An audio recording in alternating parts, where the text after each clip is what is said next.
Hall S my dear brother, welcome. எல்லாரும் நல்லா இருக்குன்னு நினைக்கிறேன். ஃப்ரெண்ட்ஸ், இன்னைக்கு லக்சம்பர்க், யூரோப். இந்த லக்சம்பர்க் ஏற்கனவே விசா ஜாஸ்தி வராது. இப்போ ஒரு மேன் பவர், அங்கே மேன் பவர் சப்ளை கம்பெனி இருக்கு இல்லையா, அவங்க எடுக்கிறாங்க. அப்போ இது ஸ்பான்சர் விசான்னு பேர். அதாவது அவங்க பேரில் எடுத்துட்டு அவங்க வந்து கான்ட்ராக்ட் பேஸில் அடுத்தவங்கள்ட்ட கொடுத்துருவாங்க. புரியுங்களா? அப்படின்னா ஈஸியாக எடுத்துடலாம். இல்லைன்னா நார்மலாக லக்சம்பர்க்லேருந்து இந்தியன்ஸ்னா ஆசியன் கண்ட்ரிக்கு கொடுக்க மாட்டாங்க விசா பெர்மிட்.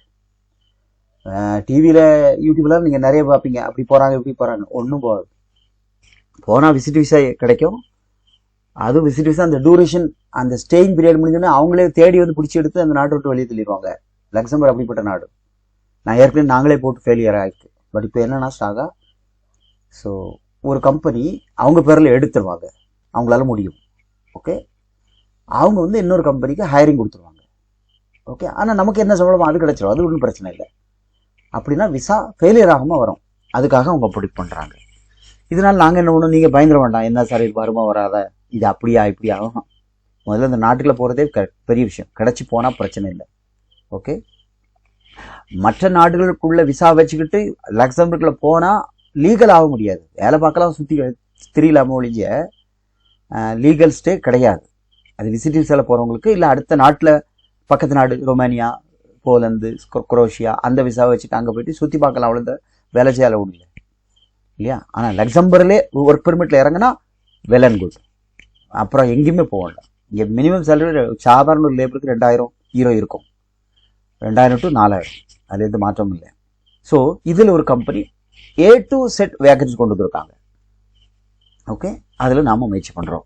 அப்போ இதுக்கு சார்ஜ் கொண்டு கூட 7 ரூபா ஆகும். செலவு 7 lakhs. இதுக்கும் நாங்கள் அட்வான்ஸ் வாங்காமல் வெறும் பாஸ்போர்ட்டை வச்சு ஓகே நாங்கள் ப்ராசஸ் ஸ்டார்ட் பண்ணுவோம். லக்சம்பர்க் ப்ராசஸ் கொஞ்சம் லேட் ஆகும். 4 மாதம் ப்ராசஸில் கொண்டு போயிடும். அதுக்கப்புறம் விசா வந்தால் பெர்மிட் பிசிசி போட்டு அப்பாயின்மெண்ட் போட்டு அடிக்கணும் 6 மாதம் ஆகிப்போம். புரியுங்களா? 2 மாதம் 3 மாதத்தில் போகவே முடியாது. இவ்வளோ நாளாகும். இப்போ பொறுமையாக இருக்க முடியுமா? அப்புறம் நம்ம அட்வான்ஸ் வாங்கினா அவங்களுக்கு பதில் சொல்ல முடியாது இல்லையா. அவங்களும் ஏதோ கஷ்டத்தில் பண்ணி கொடுப்பாங்க. அதனால் ஸோ அட்வான்ஸ் வாங்காமல் நாங்கள் பண்ணுறோம். ரைட்டுங்களா? ஸோ இது விஷயமே நீங்கள்கிட்ட கேட்டு தெரிஞ்சுங்க. வேக்கன்சி பார்த்தீங்கன்னா A to Z வேக்கன்சி. நம்ம இந்த வேக்கன்சியில் குறைஞ்சது 2000, ஒவ்வொரு டைம்லாம் சேர்த்து 3000 கிடச்சா கூட இன்னைக்கு என்ன ஆச்சு, 3 லட்சத்தி சில்லற ரூபா சம்பளம் கணக்கு.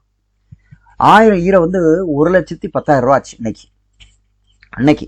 கடந்த ஒரு இந்த வாருக்கு முன்னாடிலாம் 92 ரூபா, 98 ரூபா, அப்புறம் 100, 104, 106, 108, 110 வந்தாச்சு இப்போ. ஓகே, அப்போ இதில் இவ்வளோ வேக்கன்சிகள் இருக்குது. யார் வேணாலும் அப்ளை பண்ணலாம். இதுக்கு இன்டர்வியூனா யார் அங்கேருந்து வர போகிறது இல்லை, டெலிஃபோன் இன்டர்வியூ தேவையில்லை.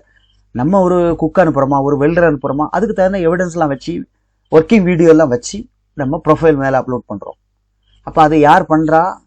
இந்த மேன் பவர் கம்பெனி. ஓகே, யூசர்டிஏ குரூப் ஆஃப் கம்பெனி. அவங்க பார்த்து அவங்களுக்கு பெர்மிட் போடுறாங்க. பெர்மிட் எடுத்து நமக்கு அனுப்புகிறாங்க.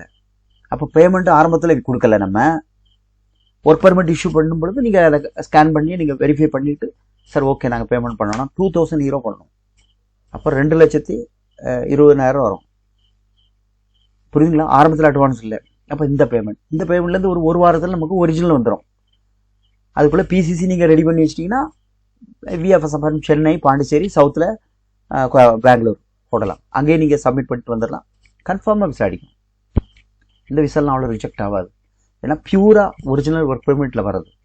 ஓகே, நீ கேட்கலாம் என்ன சார் ஒருவேளை இதாச்சுன்னா, இன்னொன்று ஃபுல்லி ரீஃபண்டட். இந்த கவுன்சிலேட்டில் ஒரு 10-15,000 ரூபா செலவாயிருக்கும். அது போனாது.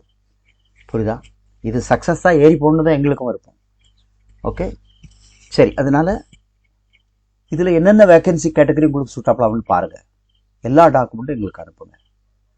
ஓகே, ஒரு பிடிஎஃபாக உங்கள் இதை அனுப்பினாலும் போதும், நாங்கள் அதை ஃபார்வர்ட் பண்ணி இதில் வந்து 50 வயசு தாராளமாக, 52 வயசு, 53 வயசு வரைக்கும் இவங்க போடலாம், மேல் ஃபீமேல். ஓகே, சேலரி பற்றி குறைவே இல்லை, நம்ம கேட்கவே வேணாம். இந்த விசா வந்து 5 years விசா. ரைட்டா? டிஆர்சி வந்து 7-8 மாதம் 9 மாதம் ஆகுது டிஆர்சி கிடைக்கிறதுக்கு. நம்ம 1 year பெர்மிட் ரினியூவல் பண்ணி 5 வருஷம் ஒட்டிடலாம். ஓகே, அவங்க கொடுக்குறதே லாங் டேர்ம் கான்ட்ராக்ட் தான் கொடுக்குறாங்க. 1 இயருக்கு ஒருக்கா இந்தியா வந்துட்டு போகிறதுக்கு அளவுக்கு டிஆர்சி கிடச்ச பிறகு வந்துட்டு போய்கிட்டு இருக்கலாம். அதுக்கு 11 மாதம் வேலை பார்த்தா 1 மாதம் சம்பளத்தோட அஸ்பர்த லேபர்லாம் வந்துக்கிட்டு போய்கிட்டு இருக்கலாம். ஓகே, 1 வருஷம் முடிஞ்ச வச்சுன்னா என்ஓசி கிடச்சாச்சுன்னா நீங்கள் லக்சம்பர்க்குள்ளே வேற ஜாப் மாறிக்கலாம். என்ஓசி கொடுக்குறாங்க. இவ்வளோ வசதிகள் இருக்குது. இதுக்கு செலவு 7 lakhs rupees including ticket, no advance. Work permit copy issue ஆனோடனே 2000 euro கொடுக்கணும். அதுக்கப்புறம் கவுன்சிலேட் ஒர்க் அது முடிஞ்சோடனே ஃபுல் அமௌண்ட் செட்டில் பண்ணிட்டு ஃப்ளைட் பண்ணலாம். நான் பெர்மிட் வரதுக்கே 4 மாதம் ஆகும். ஓகே, அப்போ நாங்கள் அட்வான்ஸ் வாங்கலை, அதை புரிஞ்சுக்கிங்க. பேமெண்ட் பண்ணால் தான் அங்கேயே வேலை செய்ய முடியும். அதை போட்டு தான் செய்கிறோம். அது வரைக்கும் உங்கள் பாஸ்போர்ட் எங்கள் கஷ்டத்தில் இருக்கும், அவ்வளோதான். நாங்கள் அதை மிஸ்யூஸ் பண்ண மாட்டோம். சரியா சார்? பாஸ்போர்ட்லாம் தர முடியாது சார், சிலவங்க பயப்படுவாங்க. அப்போ ஏதாவது பேமெண்ட் பண்ணுங்க இல்லையா? சரி, அது எப்படியோ உங்கள் விருப்பம். இந்த லக்சம்பர்க்கு அப்ளை பண்ணுங்க, முயற்சி பண்ணுங்க, ஒன்றும் பிரச்சனை இல்லை. ஓகே, நல்லபடியாக முடியுக்கு நாங்களும் ஆண்டவனை வேண்டிக்கிறோம். தேங்க்யூ ஃபார் வாட்சிங்.